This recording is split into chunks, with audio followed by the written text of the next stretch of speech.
Pokémon fans have a ton to celebrate during its 25th anniversary. Nomadland's Golden Globes wins could mean great things for the MCU. And last week's PlayStation State of Play had a clear breakout moment. All that and the latest and everything cool today in the Rundown. Hey, welcome to the show, everybody. We've got lots of fun stuff to talk about today, and today's episode of The Rundown is brought to us by our friends at the Gaming Stadium. They are Canada's leader in online esports tournament facilitation, with tournaments going on every weekend, so you don't want to miss out on the action. You can join up with them and find out more at tgs.gg. And today's episode is dedicated to our buddy Miso Jat, who says, I don't play any Fortnite or Warzone, no battle royales, and little to no modern FPS, but this Knockout City looks awesome, and I know all of the folks at Velen are going to be very happy to hear that. All right, we've got lots to dive into. Let's take a look at what happened at the Golden Globes. The 78th annual Golden Globes took place over the weekend and on Zoom connections around the world, and there were lots of incredible creators that managed to pick up awards. Nomadland won for Best Picture, and also Chloe Zhao won for Best Director for this amazing movie. Jason Sudeikis won for Best Actor in a Comedy TV Series with Ted Lasso, which is a wonderful show if you haven't seen Ted Lasso yet. Anya Taylor-Joy won for her work in Queen's Gambit, which I absolutely loved. Queen's Gambit is so freaking cool. I hope you've had time to watch that. Schitt's Creek, Canada's own Schitt's Creek, won for Best TV Comedy. So congratulations to that crew over there. They've been winning all kinds of awards and accolades for that show. Sacha Baron Cohen justifiably won Best Actor in a Comedy Movie with Borat's subsequent movie film. The late Chadwick Boseman picked up a Golden Globe for his work in Ma Rainey's Black Bottom, and Soul picked up Best Animated Film. There were lots of other awards for great projects, but these are the ones that EP would really focus on. But let's talk about those wins for Nomadland, which isn't really an EP type movie, but I really loved it. It's beautiful, it's very bleak, fantastic performances. Frances McDormand is amazing in the movie, and just very truthful and very honest, and that carries all the way through. David Strathairn is fantastic in the film, but the film is populated by a bunch of unknowns. They actually are nomads. They live on the road, and that's what this movie is all about. It's stark, and you feel kind of sad for a lot of these folks in here, but there's a strength and a real beauty to the way that these people choose to live their lives. And holy crap, did Chloe Zhao, the director, who absolutely deserves the Golden Globe for Best Direction, did she ever pull fantastic performances from non-actors for this movie? Like, you really care about these people.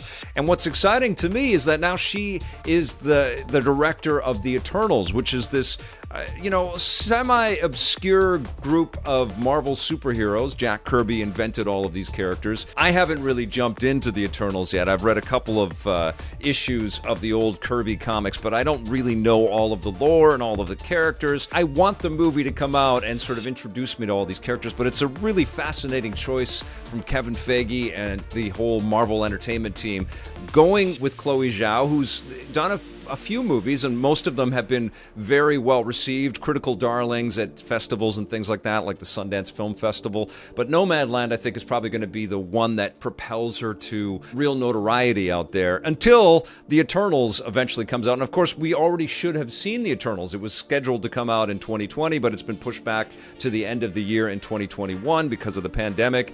And what's really interesting for me now is to see this super arty, super indie kind of choice take the reins of a massive behemoth film.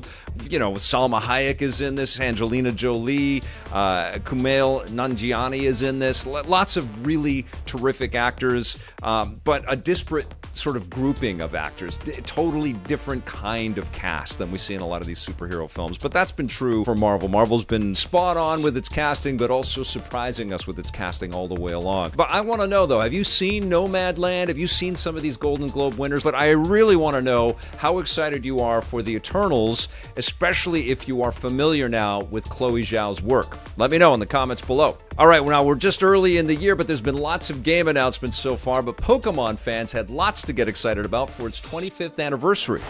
The Pokemon Company kicked off their stream last week with an amazing look back at all of the ways that Pokemon has infiltrated our popular culture. The technologies, the trading card games, the animation, all of that stuff. And honestly, that little trip through memory lane there made me a little bit emotional. I've been covering Pokemon for this full 25 years. I remember Pokemon sort of being unveiled at an early E3, not knowing how to pronounce it. I called it Pokemon. What do we got back here? What is everybody talking about this Pokemon thing? What's going on with this?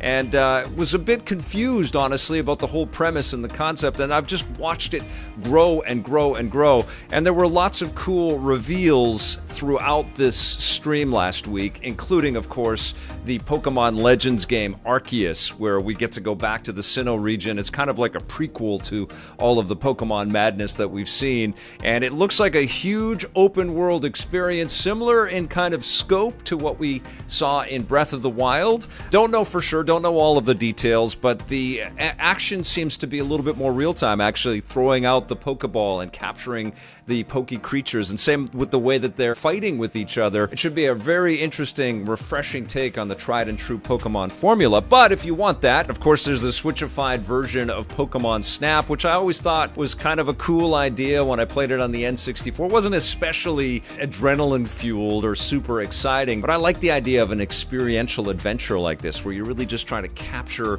these characters in the moment. And photography in games, as we're seeing with the photo modes in all of these modern games these days, it's a really cool concept. But because of these elaborate photo modes that we see in games like Spider-Man, and the new Final Fantasy VII Remake is going to have one, they're all over the place. It's going to take something extra from Pokemon Snap to, I think, really surprise and entertain us. But I am looking forward to checking that one out for sure. We also got to look at a new Pokemon remake, going back to Diamond and Pearl, but now it's Brilliant Diamond and Shining Pearl. They've obviously updated the graphics from the old DS game from 2007. Everything is still big-headed, super deformed, chibi style, super cute, super accessible. It's going to be fun to revisit these titles.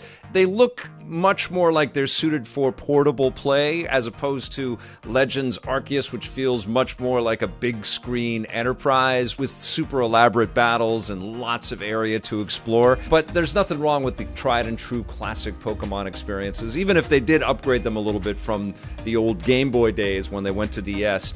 Looking forward to revisiting these titles for sure. Wasn't just Pokemon last week, though. We also got a new State of Play from PlayStation. So yes, as I discussed on the live stream of the recent State of Play, it was a little disappointing because the hype is real every time these big publishers and these hardware manufacturers put video concepts together about what we can expect in the future. Everybody wants there to be just these massive, massive announcements, and we didn't really get that. We did get another look at the Returnal. We know it's coming out April 30th. That game looks like a total blast from Housemarque. Deathloop had a fantastic new trailer and a catchy song. That comes out on May 21st. Loving the look and the vibe of Kenna Bridge of Spirits. It's got an absolutely gorgeous cinematic quality to it. It's coming out in the summertime. And there was also a huge emphasis on Final Fantasy Remake Intergrade making its way to the PlayStation 5. They had a comparison video between PS4 visuals and PS5 visuals, and they introduced the Yuffie DLC, which all looks like a ton of fun, but, it's kind of building on what we're already familiar with. We did get to see Crash Bandicoot 4 running on the PlayStation 5. I'm looking forward to checking that one out again. And we saw a little bit more of Knockout City from Velen, but I think what was fair to say is that Sifu from Absolver developer Slowcap was what stole the show at the PlayStation State of Play last week. Absolutely gorgeous game. It's like a corridor-type brawler. It's one versus many. You've got to do some training, and then if you get beat up, you can start again, but you start to age every time. So it's got a kind of a roguelike sensibility, but we don't know too much more. The Slowcap folks are keeping things a little bit of a mystery right now, but the game looks phenomenal. It definitely reminded me of some of the corridor battles that we saw in the Daredevil TV show or the Raid films. I can't wait to play this game. The mechanics look wonderful. The animation looks super cool. There's lots of great little details. It's definitely stacking on the fine work that Slowcap put into Absolver, but this is a single-player experience. It's you against this army. But man, it looks incredible. But you know what? Tell me what you think. Was Sifu the game of that presentation for you? It certainly was for me. Although I'm still super psyched about the Returnal, and I can't wait to jump into Deathloop, and Kenna Bridge of Spirits looks great as well. But yeah, definitely Sifu was the one where I went, oh my god, this is new. Can't wait for that one. And just a couple of quick things to talk about. Raya and the Last Dragon is hitting Disney Plus Premium this weekend, and I got a chance to talk with one of the animators on the movie, Andrew Lawson. I noticed that the movie is very action-packed, and I asked Andrew about that. It's an action-heavy adventure picture, isn't it? I mean, there's just a lot of combat and a lot of conflict. It's a little bit of a departure from our norm. We always like to have a little bit of action and excitement in the movies, but I think you're right. There was a lot more of a focus on combat in this. I think we were a lot more aware of making the fighting seem a lot more authentic to the culture that we were pulling some influences from. Because of that, there was a lot more research put into fighting styles and choreography than we normally would in our other movies, where it's not so much about combat as it is kind of escapes and car chases and whatnot. So yeah, it was very cool to learn new things, because with all research that we do in animation, there's always stuff that is surprising that we learn. Like, I didn't know that this weapon even existed. Yeah, it's exciting to learn that new stuff and then be able to put that knowledge into practice on the screen to show other people. Now I'll have more with my chat with Andrew Lawson, as well as my thoughts on Raya and the Last Dragon very soon on the channel, but a quick little spoiler. It's amazing. And speaking of spoilers, I didn't get to do this on Friday because we had a power outage, but let's get into a little bit of what happened in episode 8 of WandaVision, which was incredible. We're starting to get answers from the show finally. Agatha Harkness takes Wanda on a trip through her past. We see how her parents died tragically. That was kind of horrific, actually. And then we also get to see some time that Wanda spends in a Sokovian Hydra facility where she encounters the Tesseract and an Infinity Stone, which gives her all kinds of incredibly enhanced magical powers. And Agatha Harkness is just sitting back watching all of these, what she calls reruns of Wanda's memory. It's kind of horrifying her, but she's learning a lot about how come Wanda is so powerful. She's got this whole town mesmerized and trapped with her powerful magic. She calls it chaos magic, and she finally does call her the Scarlet Witch at the end, and we see just this shadow of, what the MCU kind of version of the Scarlet Witch is going to look like. Not the cheapo Halloween costume that we've already seen in this season, but it was pretty remarkable because, we're starting to peel back the layers and starting to understand what's going on. Basically, Agatha Harkness is just this super powerful witch that has all kinds of dark magic capabilities, and she sees in Wanda somebody that can match her, potentially defeat her, and of course she wants to know more